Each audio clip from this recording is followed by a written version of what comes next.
CNN Chile y Bio Bio, la radio, presentan Tomás Mochato en CNN Chile.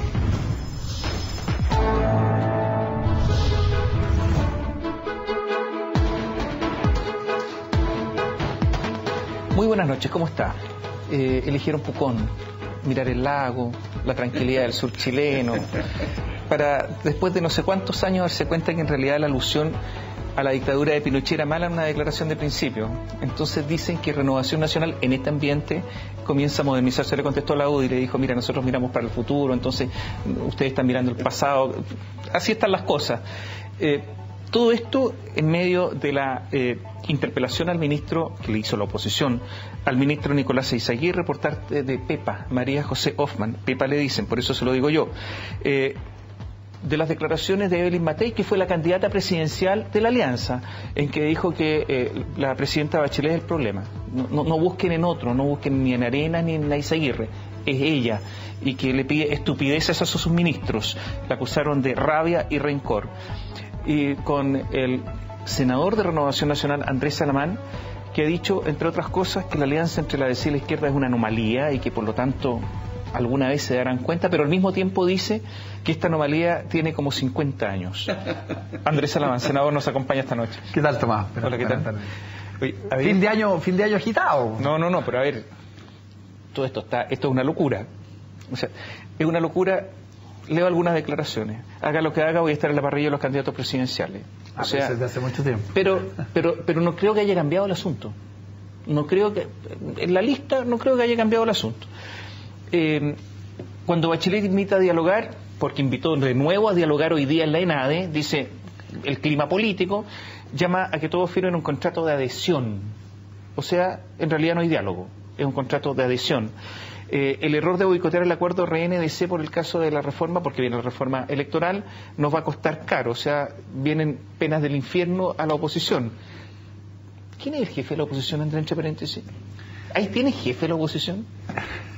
¿Quién la dirige? Pero eso es como un verticalismo autoritario, ¿no? Así que haya una persona que sea el jefe. Normalmente en los países democráticos hay un jefe de oposición. En Estados Unidos normalmente hay un jefe de oposición. Sí, uno dice que es el más importante. Lo que pasa en Inglaterra también. Estoy hablando de un país presidencialista y un país que tiene un sistema parlamentario. ¿Hay jefe de oposición? Tomás, lo que pasa es lo siguiente. Yo no soy capaz de recordar un periodo en que esa exigencia haya existido. ¿Quién era el jefe de la oposición durante el gobierno anterior? A ver, ¿quién es el líder de la oposición? Bueno, eso ya son cosas distintas. ¿Hay un líder de la oposición? Yo creo que no hay hoy día una persona que esté, como quien dice, como diría un hípico, disparado adelante como el único líder. Y obviamente que después del pésimo resultado que tuvimos en la elección presidencial y parlamentaria anterior, la centro derecha está en un proceso de, yo diría, de rearmarse.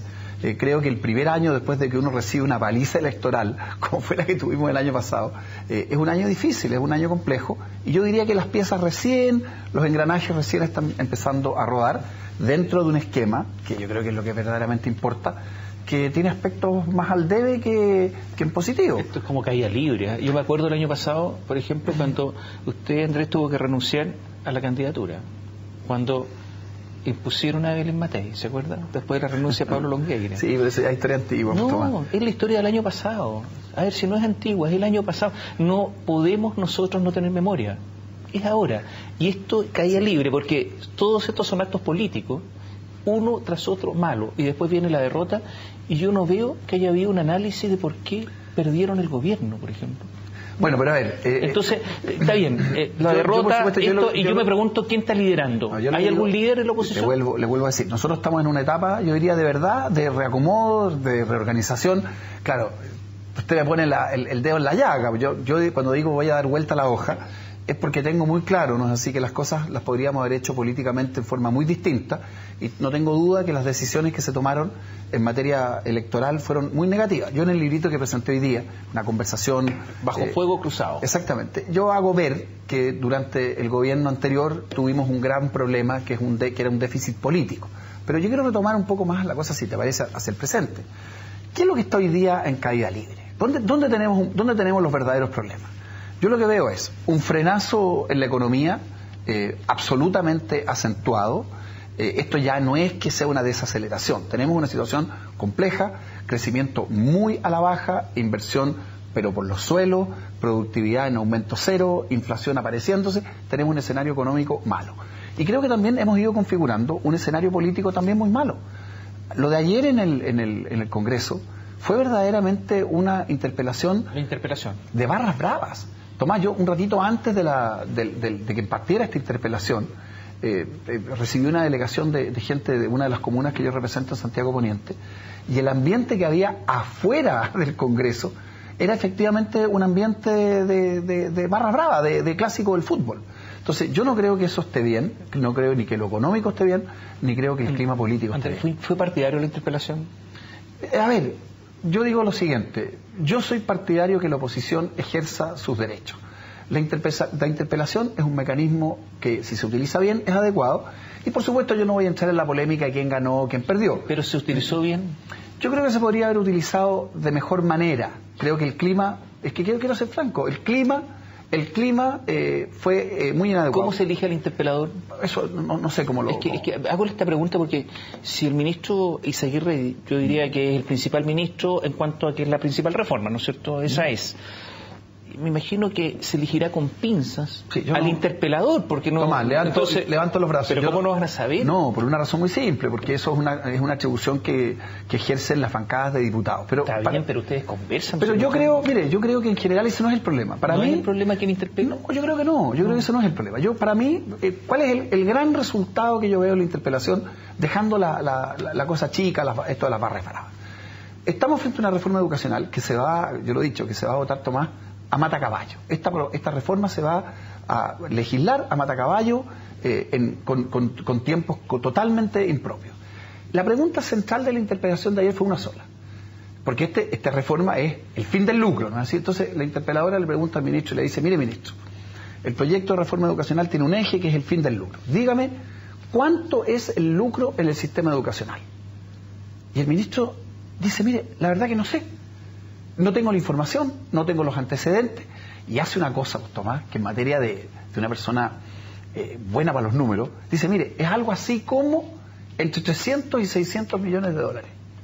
Es decir, una reforma estructural, una reforma que va a exigir cambios en 4.000 y tantos colegios, que va a exigir, entre paréntesis, que la banca, de acuerdo con lo que es el proyecto, va a lucrar en la educación por 25 años. Se le va a exigir a más de 4.000 colegios, estamos hablando de 1.800.000 alumnos, que funcionan hoy día en ciertos colegios. Esos colegios van a tener que cambiar su naturaleza jurídica y su propiedad.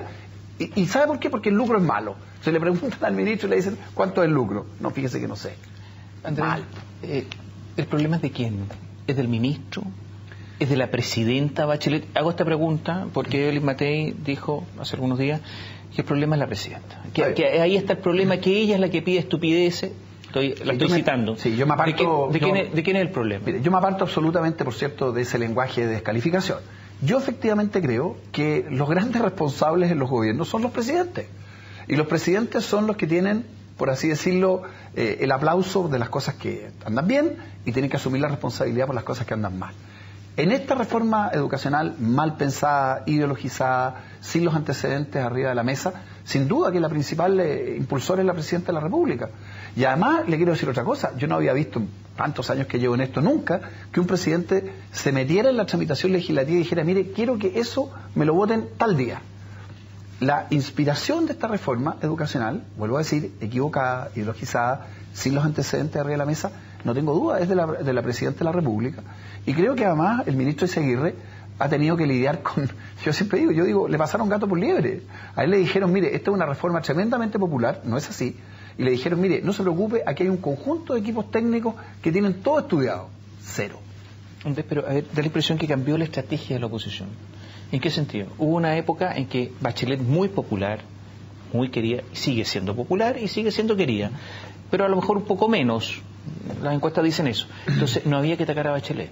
A un ministro sí, a una política, a ella no, porque no renta. Cuando se ataca a alguien muy famoso, muy querido, no renta. Y da la impresión que en el último tiempo la oposición ha ido cambiando y ahora el objetivo es Bachelet. No, para nada. Sería un objetivo muy absurdo. En Chile no tenemos reelección. Entonces, ¿qué sentido tiene, por así decirlo, poner en el eje, en una estrategia política, a una persona que no se va a reelegir?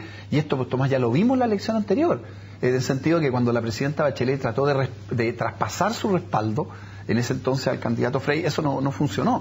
Lo que ocurre es que finalmente, al terminar el año, efectivamente empiezan los balances, uno empieza a revisar. Entonces, ¿a quién le va a echar la culpa? ¿Le va a echar la culpa a los ministros? Claro, hay ministros que se conducen a veces en forma muy incompetente, pero esto no es un problema de un ministro, es un problema de un diseño. Aquí hay una reforma educacional profundamente ideológica, donde digamos las cosas como son, no se va a escuchar a nadie. Aquí vamos a tener, Tomás, una tramitación a matacaballo en el Senado. Yo anticipo que los plazos no van a dar, la gente va a ver que vamos a estar sesionando hasta la hora nona, en la madrugada, y uno dice, pero ¿por qué esto no se tiene que hacer? Porque una reforma educacional, ojo, que va a entrar a regir en la mayoría de los casos a 2 años plazos y a 3 años plazos. ¿Por qué se tiene que aprobar en enero a matacaballo? ¿Qué razón hay? Una sola, que es tan grande la fisura que hay al interior de la nueva mayoría respecto de la letra chica de esta reforma, que entonces hemos optado por la siguiente solución. Echémosle para adelante. A propósito de fisura, Renovación Nacional siempre ha tenido la esperanza de atraer a la democracia cristiana, o que los dos se atraigan, que la democracia cristiana se vaya de la antigua concertación, de la nueva mayoría, etcétera, y no pasa nada. Entonces había demócratas cristianos que iban a Europa, a veces a conversar, otras veces a pedir plata, porque así son las cosas. Y le decían en Europa, bueno, ¿y ustedes por qué están con la izquierda? Entonces ellos andaban con una fotocopia. Y sacaban la fotocopia, la mostraban y decían, y está esta parte. Lo que la declaración de principios de René decía, mira, en realidad el pronunciamiento... No podemos estar con el pronunciamiento claro. O sea, y en Europa la derecha chilena es como antediluviana. A mí me contaban que hasta la gente de Le Pen de Francia creen que la derecha chilena está más a la derecha de ellos, una cosa increíble, porque mostraban esto y esto decía, ¿cuánto necesitan? Porque esto era un... Claro. ¿Cuánto necesitan? Sigan así nomás. Entonces... Pero ojo con esto de la centroderecha chilena. Da la impresión que no... ¿Sabe lo que pasa, Tomás? Mire, yo he hecho un pequeño análisis de esto. Esta centroderecha tan vapuleada y que efectivamente tuvimos una muy mala elección presidencial. En Europa dicen que es derecha nomás, no centro.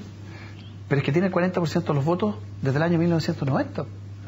Fíjense que no hay, y en esto quiero ser bien categórico, desde estos 25 años desde la vuelta a la democracia, en las últimas 4 elecciones presidenciales, ¿no es así?, se han disputado en segunda vuelta. Siempre había un candidato de la centro derecha ahí. Y en todas las elecciones parlamentarias, de regidores, de alcaldes, de concejales, nosotros siempre hemos estado en una cota arriba del 40%. Eso es más que la centro-derecha española, es más que el Partido Popular Español, es más que las agrupaciones de la centro-derecha francesa. Entonces, ojo. En las últimas elecciones le sacaron... Bueno, está bien. Entonces, no voy a decir la mugre porque pero fue una derrota, Tomás, la verdad. Ya dije yo que habíamos tenido una paliza, pero le vuelvo a decir... Bachelet en la segunda vuelta, ¿cuánto sacó? Bueno, pero nosotros sacamos igual arriba... vuelvo a decir, no me haga defender lo que es indefendible. Sí, por favor. Pero atención... En Chile, la centro-derecha tiene un enorme potencial y se va a expresar bien de aquí a un par de años. ¿Tiene alguna posibilidad cuando ustedes, finalmente, después de 40 años, dicen, parece que esto no está bien? Y tienen, porque esa es la verdad, ¿no? Entonces, 41, de hecho, o 42. Pero con esa declaración de principio ganamos la presidencia. Tomás, es que, ¿sabe lo que pasa? Yo francamente creo que... No, pero por algo lo sacaron. Por eso, porque a ver, yo lo habría sacado hace mucho rato, pero digamos las cosas como son. Hace 4 años atrás, la centro-derecha ganó la presidencia de la República. Entonces, en 4 años, una agrupación política no desaparece. Tuvimos mala gestión política y eso nos ha pasado una gran cuenta. Pero seamos sensatos. Hace 4 años atrás se ganó una elección, tuvimos una gran representación parlamentaria. La pregunta es la siguiente. Con este tipo de cosas, ¿es verdad, de verdad creen que pueden llegar a un acuerdo con la democracia cristiana, que es lo que quieren? Porque yo veo que la democracia cristiana, la Renovación Nacional persigue a la democracia cristiana como... Tomás, yo creo que el punto es súper interesante hacia adelante. Aquí va a haber un cambio del sistema electoral. Cuando los sistemas electorales son mayoritarios, fundamentalmente funcionan con 2 mitades. Cuando los sistemas pasan a ser proporcionales, habitualmente funcionan en 3/3 o a veces en 4/4. Hay una dispersión. Entonces va a haber una dispersión. Yo lo que siempre he pensado, y conoces tanto tiempo, yo siempre he creído que entre la Renovación Nacional y la democracia cristiana, más allá de donde esté la democracia cristiana o donde esté Renovación Nacional, sí tiene que haber un hilo directo y tiene que haber una conversación extraordinariamente fluida. Yo creo que hacia adelante el destino de la nueva mayoría como coalición, como diría un médico, es pronóstico reservado.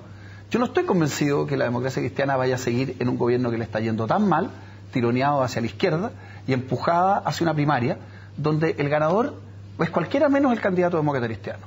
Por lo tanto, veremos. Ahora, nosotros tenemos que hacer nuestro trabajo, seguir reagrupándonos. ¿Está RN dispuesta? ¿O estaría dispuesta? ¿O usted, Andrés, estaría dispuesto a romper con la UDI para entrar en alianza con la DC? Es que no va a ser necesario. No, pero estarían dispuestos si fuera así, porque la UDI no quiso discutir, de esto no quiso discutir nada. No va a ser necesario por una razón muy simple, porque yo lo que estoy visualizando hacia adelante, como hemos conversado recién, es una mayor fragmentación. Yo no estoy seguro que la democracia cristiana vaya a continuar en la nueva mayoría en 3 años más. Si eso es así, lo que van a ver es a lo menos 3 alternativas. Y hagamos la matemática más simple. El que llega segundo se tiene que poner de acuerdo con el que llega tercero, cualquiera que sea. O sea, la UDI podría llegar tercero, ¿eso? O al revés, la democracia cristiana podría llegar tercera. No se sabe. Difícil. Lo que yo estoy diciendo, mira, hagamos una apuesta. Yo lo que digo es lo siguiente. El futuro de la nueva mayoría, con este gobierno, con estas tensiones ideológicas, con los malos resultados, es un pronóstico reservado. Consecuencia, como dice el librito que presenté hoy día, todo está abierto. Y nosotros tenemos que hacer nuestro trabajo. Y yo francamente creo que con dificultades, con complejidades, estamos terminando el año. Por ejemplo, en materia educacional, aquí no hay ninguna campaña del terror. La oposición fue capaz de demostrarle a la gente que esta era una mala reforma. Por eso que esta reforma es tan impopular. Yo tengo la sensación que la oposición critica mucho y propone poco. A ver, yo no creo eso. ¿Y sabe lo que pasa? Hay una cosa también de sentido común. Como decía el ministro del Interior hoy día, cuando uno pierde una elección presidencial, es como bastante absurdo que pretenda que las cosas se hagan como uno quisiera, se acaba de perder la elección. No, proponerle a la gente. Claro, entonces nosotros lo que le proponemos a la gente, en primer lugar, tenemos que recuperar la confianza y en segundo lugar tenemos que explicar qué cosas de las que está haciendo el gobierno están mal. Eso lo hemos hecho bien. Eso es recuperar la confianza en sí mismo. No, recuperar la confianza con las personas. Cuando gana un gobierno, pues, Tomás, y gana la presidencia de la República y pierde más de 1 millón y tantos de votos a los 4 años, obviamente que tiene que reconectarse con la ciudadanía. Eso es lo que hemos hecho. Eso es lo que hemos hecho lentamente y eso es lo que hemos hecho durante este año. ¿Y por qué no miramos el panorama global? En octubre se produjo el punto de inflexión, para mi gusto, más importante. ¿Cuál es el punto de inflexión? Los gobiernos son, mire la obviedad que voy a decir, los gobiernos son mayoritarios o minoritarios en términos de aprobación de la ciudadanía. A contar de octubre, este gobierno, con la presidenta Bachelet, que partió tan disparado, hoy día objetivamente tiene más rechazo que aprobación. En consecuencia, hay que sumar 2 más 2 para darse cuenta que el escenario político está completamente abierto. ¿Y usted cree que esto va a cambiar? ¿Va a recuperarse el próximo año la situación económica? Ojalá, por los chilenos, pero yo no creo que se vaya a recuperar. ¿La reforma laboral va a generar certidumbre o va a generar más desconfianza? Va a generar más desconfianza. El próximo año vamos a estar discutiendo la Asamblea Constituyente y vamos a tener, salvo que logremos un milagro en la tramitación legislativa en el Senado, una reforma educacional mal pensada y desde el punto de vista de sus instrumentos muy mal diseñada. En consecuencia, el escenario ya cambió. ¿Irá a votar la gente de nuevo por la derecha? Hago esta pregunta porque el gobierno de Piñera fue un gobierno excepcional. O sea, la derecha no ganaba en los tiempos de Alessandri. Por lo tanto, claro, uno dice, puede ser que se repita, pero las cosas indican otra cosa. El gobierno tiene muchos recursos. Muchísimo. Con reforma tributaria, se va a endeudar. Ya sabemos que están viendo cómo emitir un bono de entre 500 y 1.000 millones de dólares. Están viendo los mercados en este momento. La reforma electoral con más parlamentarios asegura que los que hoy día están tengan altas posibilidades de ser reelectos, altísimas, y que por lo tanto y además, esa reforma electoral es un traje a la medida fundamentalmente para la izquierda. Y alta posibilidad de ser reelecto. Cuando los parlamentarios empiezan a velar por su destino personal, naturalmente que se puede producir una decisión, díscolo, que se degrane el choclo. Aquí no. Entonces resulta que va a haber posiblemente una nueva mayoría unida con los parlamentarios, mucho gasto público, porque ya está anunciado, y por lo tanto tiene altas posibilidades la nueva mayoría de renovarse. Yo no creo. Yo creo, Tomás, yo creo lo siguiente. Y sin proponer mucho. No, pero vamos por partes. Nosotros tenemos, por supuesto, que levantar una propuesta alternativa, completa, de cara a la próxima elección presidencial y parlamentaria. Yo lo que le puedo asegurar es que esa elección, cualquiera sea la conformación en que se dé, va a ser tan disputada como han sido las elecciones anteriores. Hoy día la derecha, en vez de ser 2 partidos, son 4, 2 partidos, 2 movimientos. ¿Y por qué están más divididos? A ver, pero vamos por parte. No quieren hablar ni con amplitud. Oiga, es que lo que pasa es que Amplitud ha tomado un camino diferente. No quieren hablar con amplitud. A ver, yo no lo veo... Le dice así que se vaya. Pero no, es que ellos toman un camino que es apoyar la candidatura de Andrés Velasco, está bien, están en su pleno derecho. Pero mire qué absurdo. Cuando la nueva mayoría se amplía, no es así, a otras conformaciones políticas, todo el mundo los felicita.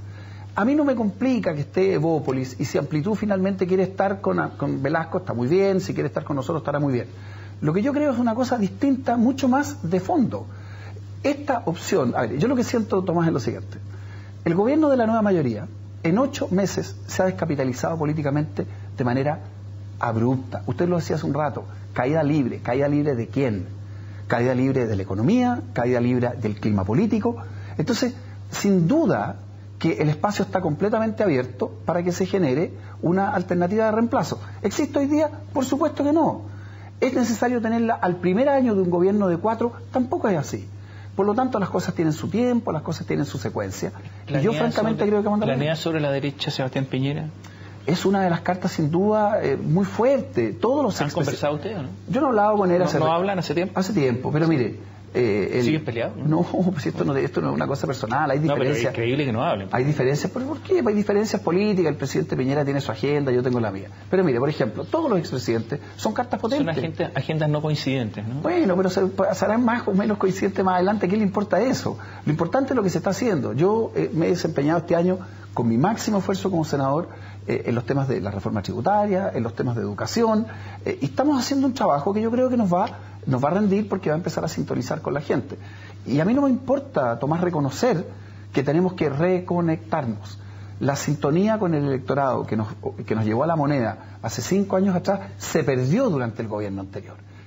Entonces tenemos que recuperarlo, y eso se hace conversando, ampliando, dando pasos como este de la declaración de principios, haciendo ver que las cosas se pueden hacer de una manera distinta. Ya dimos un paso importante en materia de reforma tributaria.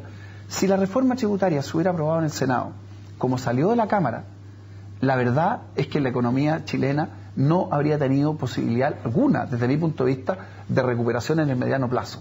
Hoy día estamos súper mal, pero por lo menos ese lastre no lo tenemos. Y además demostramos que sin los votos éramos capaces de corregir una pésima iniciativa. Andrés, ¿qué van a hacer con los casos como Penta, financiamiento de las campañas, un grupo muy ligado a la UDI, los socios de la UDI? ¿Han hablado esto con la UDI? ¿Que van a cortar alguna vez yo quiero decir los lazos siguiente. Con eso? Uno de los temas, y yo trabajé con el ministro Teodoro Rivera en este punto, claro, un poco publicitariamente, esto del 11 se llevó todo el tema de la declaración de principios, pero yo de mi puño y letra establecí en esa declaración de principios algo que creo que deberíamos haber tenido hace mucho tiempo. Renovación Nacional es pro emprendimiento, es pro legítima ganancia, es pro retribución del esfuerzo, pero tiene una marcada oposición y un rechazo tajante a lo que en esa declaración de principios se llaman los factores de deslegitimación de la economía social de mercado, los abusos empresariales. Y hay 4 párrafos respecto a que estamos en contra tajantemente de los monopolios, de las concertaciones de precios. ¿Y en la práctica? Bueno, en la práctica ¿qué se hace? Cuando existen los pentas, siguen existiendo la corrupción de los pollos, esos señores siguen siendo recibidos en los salones, les golpetean en la espalda. Y esos señores no van a tener, por lo menos, siguen teniendo. En el caso mío jamás han tenido amparo, y en el caso de Renovación Nacional y de la centro derecha debiera haber una distancia aún más explícita con esas conductas. ¿Por qué no la hay? Bueno, estamos en eso. Están trabajando en eso. Estamos en eso. Cuesta mucho, ¿no? A ver, a mí no me cuesta absolutamente nada. Usted recordaba los episodios del año anterior, y yo fui tremendamente criticado porque señalé, por ejemplo, cuando salió este famoso fallo de Cencosud, que demostraba que se le habían en definitiva metido la mano al bolsillo a más de 700.000 personas que tenían tarjetas de Jumbo Cencosud. Yo dije que esa era una conducta que me parecía que era totalmente, y no solamente ilegal, sino que además completamente ilegítima. Y se armó un revuelo enorme. Bueno, pero esas son las actitudes. La Fiscalía está llegando a un acuerdo con los ejecutivos de la Polar. Juicios abreviados, el juicio abreviado o el juicio chiquitito. El juicio rapidito, donde se llega a acuerdo, las penas son chiquititas. Ya, pero ese verso... Yo no he visto a nadie reclamando nada, observando algo. Vale, vamos a ver... La Polar, sí, que afectó a tanta gente. Mire, cuando salió lo de la Polar, yo creo haber sido una de las personas que más enérgicamente lo rechazó desde el día 1. Mire lo que está pasando ahora. Bueno, vamos a mirarlo. Hay que mirarlo. Pero está bien, pero entonces ahí tendrá que darle una explicación la Fiscalía o el Ministerio Público, que obviamente es un organismo independiente, porque tendrá que dar una explicación de por qué se está llegando a una especie de acuerdo a espaldas de lo que la ciudadanía espera. Andrés, vuelvo a la declaración de principio de Renovación Nacional. ¿Es verdad? No lo sé, alguien lo comentó, pero no. Que usted era partidario de que la declaración de principio se dijera que el matrimonio entre un hombre y una mujer. Sí. ¿Sí? Por una razón. Y le dijeron no, pues eso no. En materia de declaración de principio y perdió. No, le cuento. Yo era partidario de dos cosas de lo que ha sido nuestra posición tradicional, siempre. Yo soy partidario y creo que dentro de todo en este frenesí legislativo finalmente va a ser ley, por lo menos ahora en enero, del acuerdo de bien común. Después se llamó acuerdo de bien pareja, en castellano de las uniones civiles. El proyecto lo presenté yo solito, con toda la oposición del mundo conservador, y fue un gran avance. Y yo lo que quería era que en la declaración de principio quedaran dos cosas, Tomás, que quedara la definición que todos en Renovación Nacional tenemos, que es que el matrimonio debe ser entre un hombre y una mujer. Yo respeto, por supuesto, a los que creen en el matrimonio homosexual o en el matrimonio igualitario, y que también debíamos dejar como concepto las uniones civiles. Ya, pero ¿sabes lo que pasó? No hubo ánimo para hacerlo. Yo le voy a explicar por qué. Porque a mucha gente no le gustó lo de las uniones civiles. Esa es la verdad. Pero finalmente se resolvió no tocar el tema. Mi posición era la misma que he tenido siempre. Uniones civiles, yo francamente creo que es absurdo que las parejas homosexuales o heterosexuales que convivan no puedan tener un régimen jurídico que las ampare. Y estoy muy contento de hace 5 años haber presentado un proyecto en esa dirección. Gracias por estar con nosotros. Muchas gracias. Senador Andrés Salamán nos acompañó esta noche. Vamos a hacer un alto porque ya viene Claudio Agostini, economista. Vamos a hablar de colusión, de los casos de las empresas que abusan del mercado y también de la reforma tributaria. Volvemos en un instante.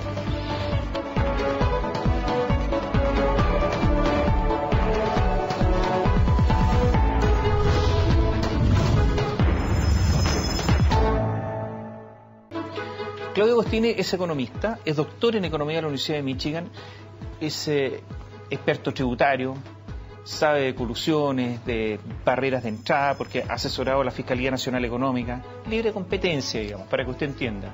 Y le vamos a preguntar cuánto afecta la reforma tributaria, por ejemplo, al crecimiento. ¿Qué está pasando con la reforma tributaria? ¿Qué se espera para el próximo año con esta reforma? Si le gusta la reforma tributaria. Se dijo que era uno de los padres de la reforma tributaria, lo desmintió, dijo no, yo de padre nada.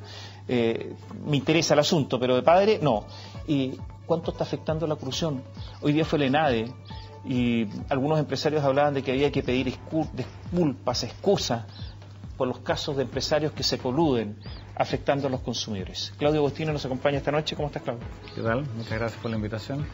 Y partamos por lo que ha pasado hoy día en la nada, en que empresarios, algunos, pedían disculpas por las colusiones, por las malas prácticas. Entonces, ¿qué malas prácticas? Bueno, tenemos la Polar.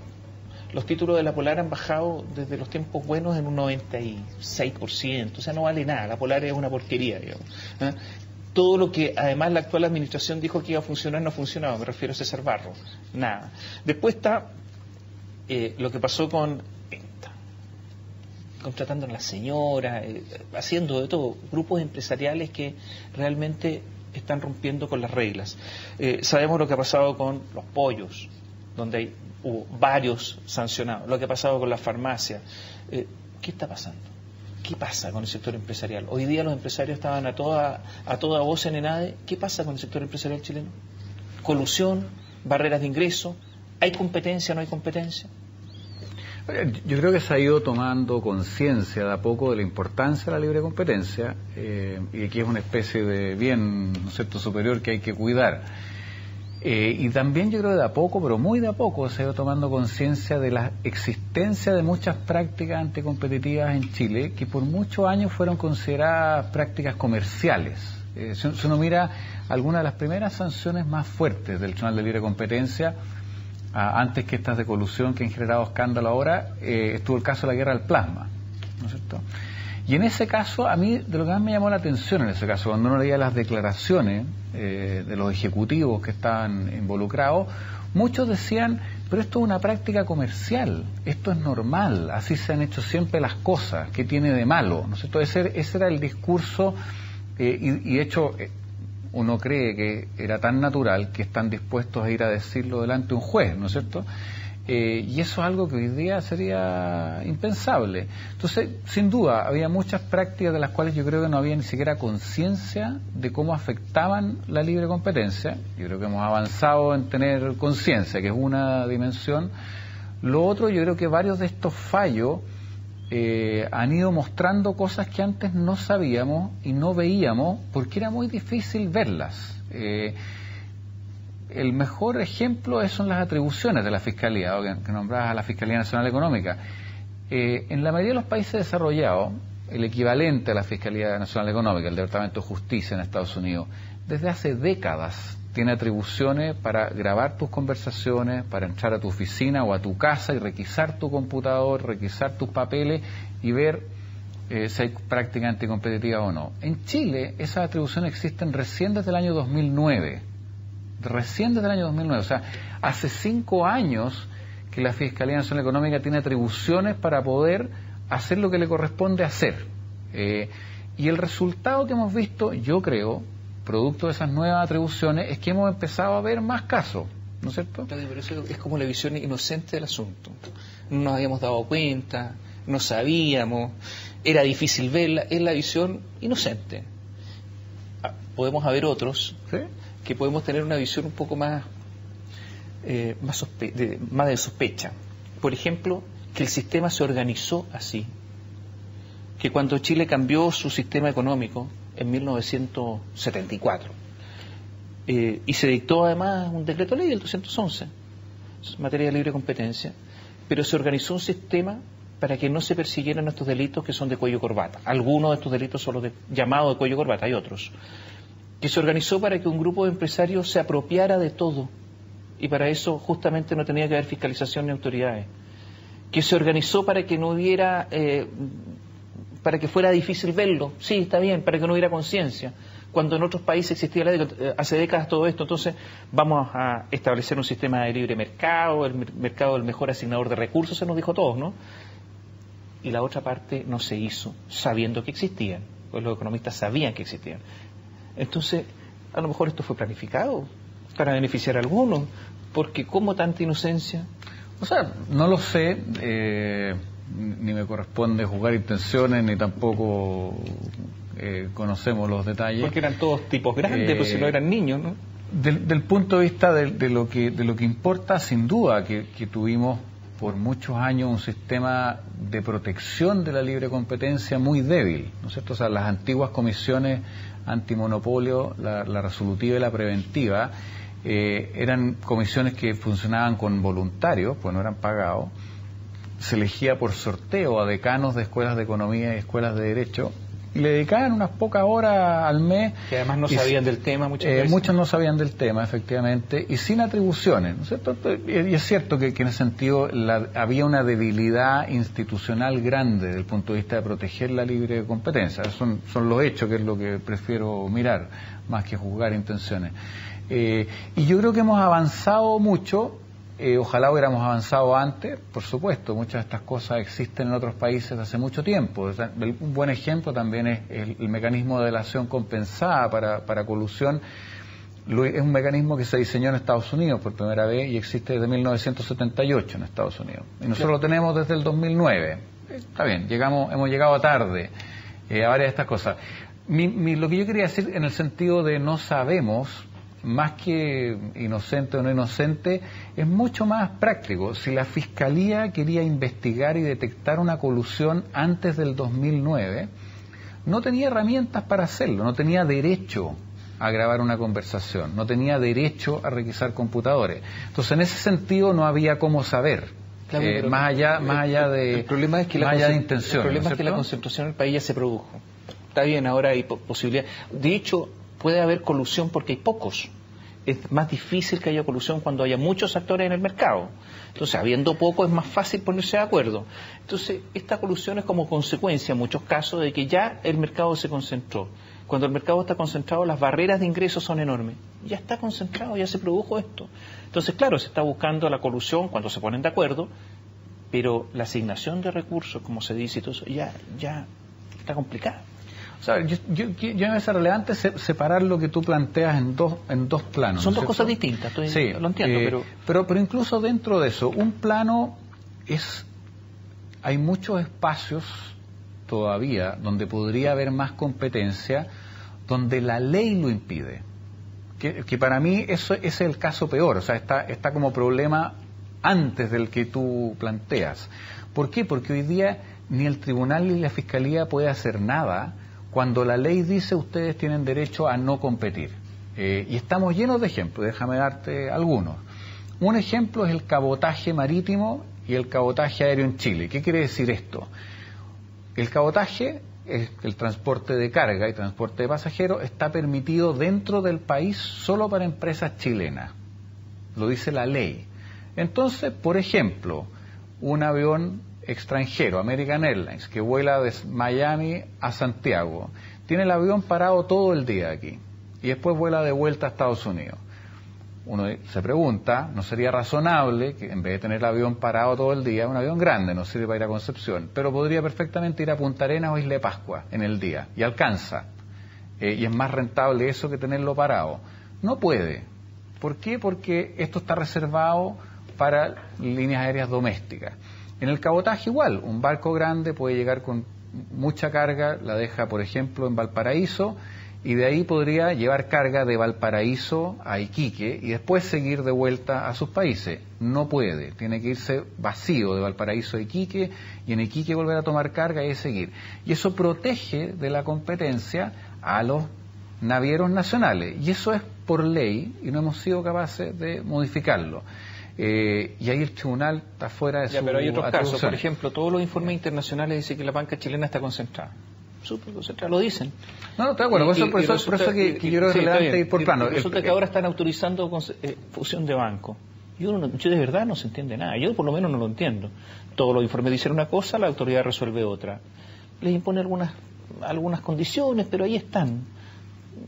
Todos sabemos que los supermercados están concentrados, pero se permite que se sigan comprando supermercados. Se establecen algunas restricciones, pero se siguen concentrando. Entonces, se entiende poco, de verdad. Pero, claro, uno empieza a sospechar también. Pero, a ver, en el primer tema, yo creo que hay muchas barreras legales todavía que derribar para que haya más competencia. Están los ejemplos de cabotaje, pero hay más. En las cuotas de pesca también lo vimos, que no hubo licitación y la política fue el que tiene mantiene y no se permitió que entraran actores nuevos. Y eso de nuevo es legal. Los oftalmólogos es otro ejemplo, las universidades del Cruche es otro ejemplo. O sea, si uno empieza a mirar, hay un abanico que no es tan pequeño de restricciones legales que hay que cambiar la ley para permitir competencia, y para mí eso está primero en la lista y no hemos podido avanzar. Lo segundo ¿Por qué no se puede avanzar? ¿Qué pasa? Cada vez que se han propuesto estas cosas, se rechazan en el Congreso y en pasa? forma transversal. ¿Qué pasa? Yo creo que el lobby es muy poderoso de los interesados y por algo obvio, digamos. Así, si hay 2 o 3 empresas que por ley están protegidas de la competencia de empresas extranjeras, y hay un proyecto de ley en el Congreso que va a eliminar esa protección, implica una pérdida importante. Las rentas monopólicas desaparecen, ¿no es cierto? Se aprueba la ley. ¿Y cómo convencen a los parlamentarios? Y yo me sospecho que ellos logran hacer un lobby suficientemente efectivo para que los parlamentarios voten los en contra. Los persuaden. No, yo creo que aquí, yo creo que aquí hay 2 mecanismos. Uno es el lobby, que es un mecanismo que es bastante efectivo. En Chile no tenemos datos del lobby, pero están las empresas de lobby y ahí están funcionando. Bueno, hay empresas de lobby y sabemos que funcionan. Pero déjame darte un dato de Estados Unidos que uno dice no tendría por qué ser muy distinto en Chile y entro a la segunda pata de tu pregunta. En Estados Unidos, las empresas que más aportan a la política en donaciones a campaña son las empresas reguladas. Laboratorios, telecomunicaciones, farmacéuticas, tabacalera. Son las que más aportan. ¿Y es por qué? Porque es donde hay más intereses en juego, ¿no es cierto? Esa es una dimensión. Pero lo que es más sorprendente es cuando tú miras cuánto aportan esas empresas en campaña y cuánto gastan en lobby, gastan 20 veces más en lobby que en financiar campañas. Y las empresas son racionales, inteligentes, maximizan sus utilidades. Si gastan 20 veces más en lobby que en financiar campañas, es porque es más rentable el lobby que financiar la campaña. No sabemos cómo es en Chile, pero no hay razones para pensar que debería ser muy distinto. Nosotros pensamos que se gasta mucho en lobby, mucho más que en las campañas. Eso es lo que yo sospecho. Bueno, los lobistas se han hecho ricos. Ese es otro dato que Eso es lo que yo sospecho. ¿no? No hay razones para pensar que acá debería ser muy distinto que en los países que tienen datos. Entonces, un mecanismo del lobby yo creo que es bien efectivo. Y el segundo es financiamiento de campaña, por supuesto. Y aquí hay un esquema que lamentablemente no funciona en el Congreso, que es lo que uno quisiera como ciudadano, pero también por la calidad de las políticas públicas, ¿no es cierto? Es que si tú eres parlamentario y recibiste donaciones de una empresa tabacalera, de una empresa pisquera, de una farmacéutica o de una pesquera, en el momento en que se discute una ley que afecta a esa empresa, tú te inhabilitas de votar, deberías estar inhabilitado de votar porque tienes conflicto de intereses. Y no se inhabilitan. Y no se inhabilitan. Yo creo que es parte de los problemas que tenemos, sin duda. ¿No? Yo estoy de acuerdo que esos son dos espacios en los cuales uno debería avanzar. Una cosa es la ley y otra cosa son los criterios, ¿no es cierto?, con que se aplica la legislación vigente. Estoy de acuerdo, pero por ejemplo, dentro de lo que ya está establecido, los parlamentarios deberían inhabilitarse cuando tienen conflicto de interés. No lo hacen y no hay sanciones, entre otras cosas, porque las sanciones las impone el mismo Congreso.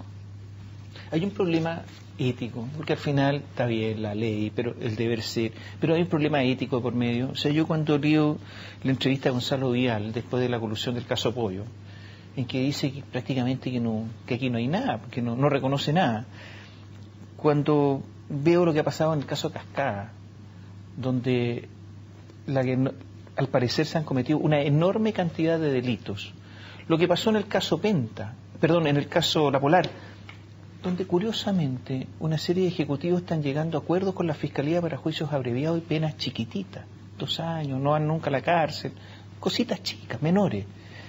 Donde veo lo que ha pasado en el caso Penta, donde, no sé, pues los dueños contratan a las señoras, y es decir, una mugre. O sea, y resulta que no pasa nada, pues donde Jurasek se hizo dueño de un sistema del sistema eléctrico, cuando él administraba una empresa estatal que después fue privatizada y se hizo dueño de la empresa que administraba, y aquí no hay ninguna sanción moral ni ética, nada, siguen participando los mismos clubes. Este es el problema de fondo principal. No, yo estoy de acuerdo contigo, o sea, sin ninguna duda el tema de fondo es ético, por supuesto, sin ninguna duda. Incluso más, yo me formé como economista en el doctorado en Estados Unidos, trabajé en temas de libre competencia allá, en temas tributarios allá, y las cosas más maravillosas del sistema anglosajón y que hasta el día de hoy me gustan mucho, es que efectivamente cumplir con la letra de la ley no es el concepto relevante. El concepto relevante es cumplir con el espíritu de la ley. Y uno lo ve en algunos fallos que son preciosos. Hay un par de fallos tributarios en la Corte de Nueva York de 2 empresarios que fueron creativos para evadir impuestos. Y en estricto rigor era ilusión, o sea, encontraron el espacio legal para hacerlo. Sin embargo, el juez consideró, y uno puede leer el fallo, que violaban el espíritu de la ley. Y el juez en el fallo le dice acá, lo que usted tiene que entender, es que si yo solamente le digo, le voy a poner una multa, eso es como pegarle una palmada en la mano. Y eso tiene que ver simplemente con la plata que se ahorró en impuestos. Y el mensaje que yo quiero dar como juez es que usted violó el espíritu de la ley, usted mintió, usted hizo trampa. Y al hacer eso, nos faltó el respeto a todos nosotros como sociedad. Usted violó nuestro acuerdo social bajo el cual funcionamos. Y una palmadita en la mano no basta cuando uno hace eso, y por esa razón lo voy a mandar 10 meses a la cárcel. Entonces, yo simpatizo mucho con ese espíritu más republicano, en el sentido que las leyes, está bien, uno no puede escribir en la ley hasta el último detalle, pero tienen una razón de ser, y el espíritu de la ley debería mandar por sobre la forma. Y nosotros tenemos este sistema donde si uno encuentra la forma correcta, estamos amarrados de mano. Me gusta más el anglosajón. Y a propósito de espíritu republicano, la concentración económica, el hecho de lo que haya ocurrido, lo que en Chile ha ocurrido, ¿cuánto afecta a la democracia? A la república, porque al final la república es democrática esta, ¿no? El hecho de que un puñado de hombres un grupo de personas, por sí y ante sí tienen un poder tan gigantesco, tan enorme, que influyen no solamente en la economía, sino que también en la política, un poder que se han autoarrogado, que debiera pertenecer a los ciudadanos, pero lo tienen ellos. ¿Cuánto influye en la democracia y en nuestra calidad de democracia? Es una buena pregunta, no sé la respuesta, está lejos de las cosas que estudio, si me parece relevante el tema. Ahora, del punto de vista de uno como con los sesgos que uno tiene en economía, los temas que trabajo yo, libre competencia, impuestos, uno sí quisiera algún mecanismo que permita avanzar un poco más rápido en el sentido de que se respete el espíritu de la ley, porque si no vamos siempre atrás. ¿No es cierto? Alguien encuentra un subterfugio y llegamos tarde a arreglarlo. Pero estos no son solamente los actores de la economía. Los jueces son expertos en sacarse el pillo aplicando la letra de la ley. Expertos. O sea, yo veo una enorme cantidad de fallos en que no se hace justicia, sino que se van por la letra exacta. Y por lo tanto queda el asunto ahí dando bote. Y personas muy desilusionadas. O sea, aquí hay un problema de mentalidad también. Sin dudas, hay un problema de mentalidad, hay un problema ético. Yo creo que además tenemos, yo aquí no soy abogado, así que estoy simplemente hablando como un ciudadano más. A mí me gusta el sistema anglosajón porque tiene esa flexibilidad, donde el juez puede hacer valer el espíritu de la ley por sobre el detalle chico de lo que está escrito. Y a mí me acomoda porque uno avanza más rápido. En los casos tributarios que uno ve en Estados Unidos, no es necesario mandar una nueva ley para eliminar el resquicio legal, porque los jueces sancionan automáticamente y van creando precedentes y los resquicios legales se matan muy rápido. Acá estamos obligados a hacer una reforma para tapar los resquicios legales que hemos acumulado en los últimos años y se vuelvan a generar otros. Yo creo que es un tema... Se nos está yendo un poco el tiempo. Paso rápidamente a la reforma tributaria. ¿Le gusta la reforma tributaria, Claudio? No, no me gusta. No me gusta. ¿No le gusta? ¿Qué no le gusta? No me gusta el resultado. ¿En qué sentido? El proyecto, déjame tratar de explicarlo en fase. Es importante decir esto porque fue jefe de la parte económica de la campaña de Claudio Rego, o sea, precandidato de la Concertación, de la nueva mayoría. Y por lo tanto es relevante. Esto no es un economista de oposición. A ver, si quieres hablamos de una cosa desde la campaña y lo otro de lo técnico. La visión era una visión que es la que presentaba Claudio Orrego. Es la visión que estaba Claudio Orrego. Y desde ese lugar del que se habla. Sin duda. Entonces, ahora, no es un economista de la UDI. Sí, no, pero ahora sí quiero transparentar que soy independiente, no milito en ningún partido político y mi razón para estar en la campaña de Claudio es un compromiso personal con Claudio, de quien somos amigos hace muchos años. Estoy ahí por razones de amistad. Pero tienen coincidencia ideológica también, no solamente amistad. No, por supuesto. ¿Por qué es mala la reforma tributaria? ¿Por qué no le gusta? Por lo siguiente, en rápido, la reforma que entró a la Cámara tenía una parte importante que era una buena reforma. ¿En qué sentido? Simplificaba el sistema tributario, eliminaba muchos espacios de elusión y de evasión y se avanzaba fuertemente en que haya equidad horizontal, lo cual significa que dos personas que ganan lo mismo pagan lo mismo independiente de cómo se lo ganan, cuándo se lo ganan y dónde se lo ganan. Y esa es la parte positiva que tenía el proyecto y era una parte importante del proyecto. Y tenía una parte negativa, que es que destruía cualquier incentivo al ahorro y a la inversión. Entonces tenía una parte buena y una parte mala. Hasta ahí yo pensé que en el Senado el camino natural era arreglar la parte mala y dejar la parte buena intacta. Esa era equivocadamente mi expectativa y era lo que yo esperaba que el Senado hiciera. Y cuando uno mira lo que salió del Senado en el protocolo de acuerdo, ¿qué hace el protocolo? En el agregado, en el contexto en cómo lo estoy explicando. La parte mala la arregló algo, pero de verdad no está arreglada fundamentalmente, había muchas mejores formas de arreglarla. La arregló muy poco. Y la parte buena la destruyó. O sea, la reforma tributaria es muy mala entonces. Entonces, por supuesto, uno se queda con un sabor amargo, es decir, aquí se podría haber avanzado mucho en simplificar el sistema y no se avanzó. Lo que se avanzó en la Cámara se retrocedió en el Senado. Podríamos haber avanzado en eliminar exenciones y beneficios tributarios que no tienen sentido, que son regresivos, que son difíciles de fiscalizar y que rompen la equidad horizontal tributaria, hacen que dos personas que ganan lo mismo paguen muy distinto. la Cámara avanzó en eso, el protocolo lo derribó. Lo destruyó. Claro, entonces en ese sentido uno dice, a mí no me gustó como resultado, porque lo bueno que tenía se terminó rompiendo y lo malo no se arregló completamente. Usted es profesor, Claudio. Sí, soy profesor. Está acostumbrado a poner nota. Así es. Póngale nota a la reforma entonces, la que salió. Estaría cerca de un 4 con suerte. ¿Con suerte? Con suerte. O sea, lo podría reprobar. Sí, estaría muy cerca de reprobar. Sí. O sea, para mí fue excepcional.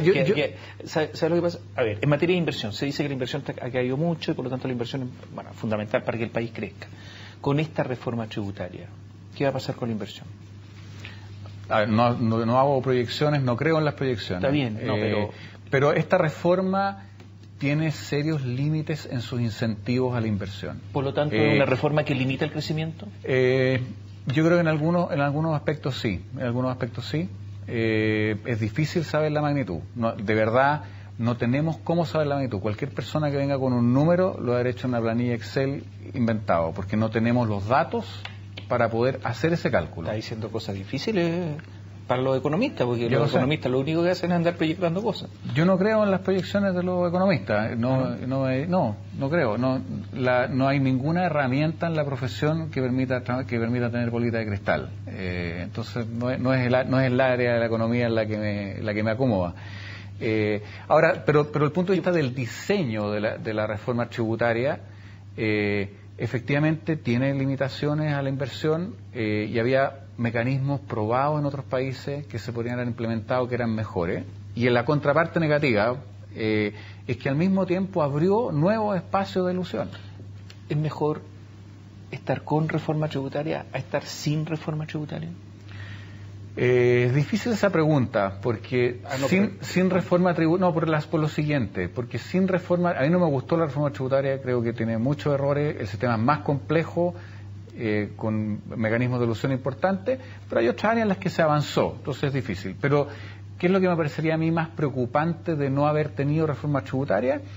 Es que no habría recaudación extra, y el déficit fiscal sería enorme entonces. ¿Enorme? Enorme. O sea, si el gobierno quiere implementar todas las reformas que quiere implementar y aumentar el gasto en todo lo que quiere aumentarlo y no conseguía nuevos ingresos, bueno, no hay otro camino que un déficit fiscal enorme. Ahora, yo creo que el pecado de la reforma tributaria es precisamente ese. El gobierno buscó juntar la recaudación que quería y le importó poco el cómo se recaudaba. Gracias, Claudio. Gracias por acompañarnos esta noche. Gracias a ti. Claudio Bostín, economista, nos acompañó esta noche. Buenas noches, gracias.